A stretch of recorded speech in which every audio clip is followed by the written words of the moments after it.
Politics is just a waste of time and an unnecessary source of angst and contention. This is how the people respond when they first hear the word politics.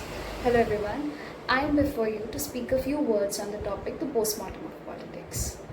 So what do you think politics is and why should you be bothered about it? Well, let's think of a scenario. Suppose you and your best friend are still in school and you both have decided that you both are going to study together throughout the year to get good grades. So you tell your best friend that we are going to sit next to each other. But there is a twist. Your teacher introduces a policy on the same day saying that everybody is going to sit according to their roll numbers. And the next thing you realize is that you both are separated.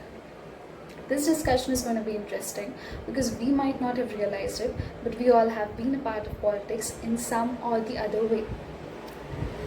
So let's understand the you and your best friend case a little bit closely, like what all things are affected. So if we observe, we can see that your mood is affected, your attendance is affected, your grades are affected, all over your life is affected. This is exactly why you should know politics through and through.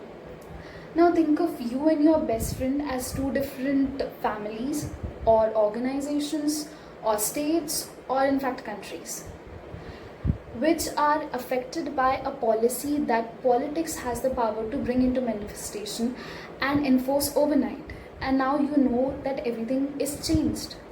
If you still find it hard to imagine, just recall the moment of demonetization and how everything changed instantly after that. Politics seems to be bipolar to me.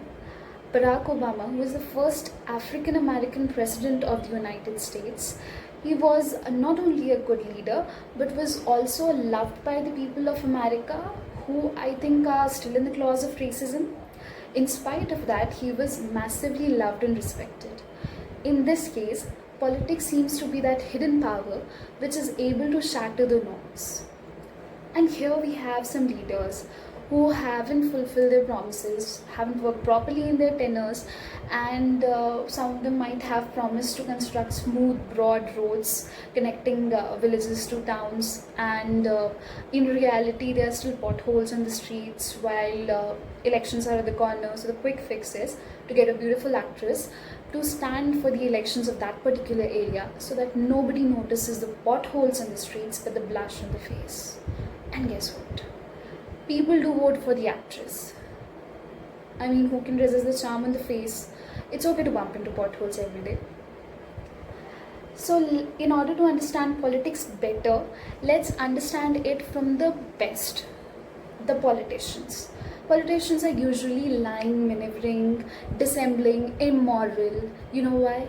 Niccolo Machiavelli, who was also a politician, has an answer to this.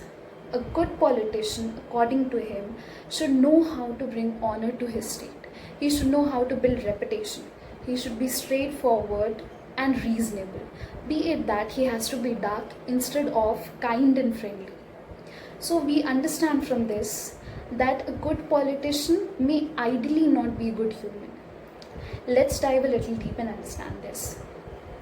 We cannot be good before everyone because of the conflict within the moral code, because right and wrong is different for everyone, and we cannot be good when we ourselves have lack of resources, or maybe it could be the lack of skills and abilities. So it is very much questionable. Then can politics and niceness go hand in hand with each other? And I think it is like the yin and the yang. They both are supposed to be together in order to balance each other. On this note, I shall put my words to rest, believing that you have a perspective on politics.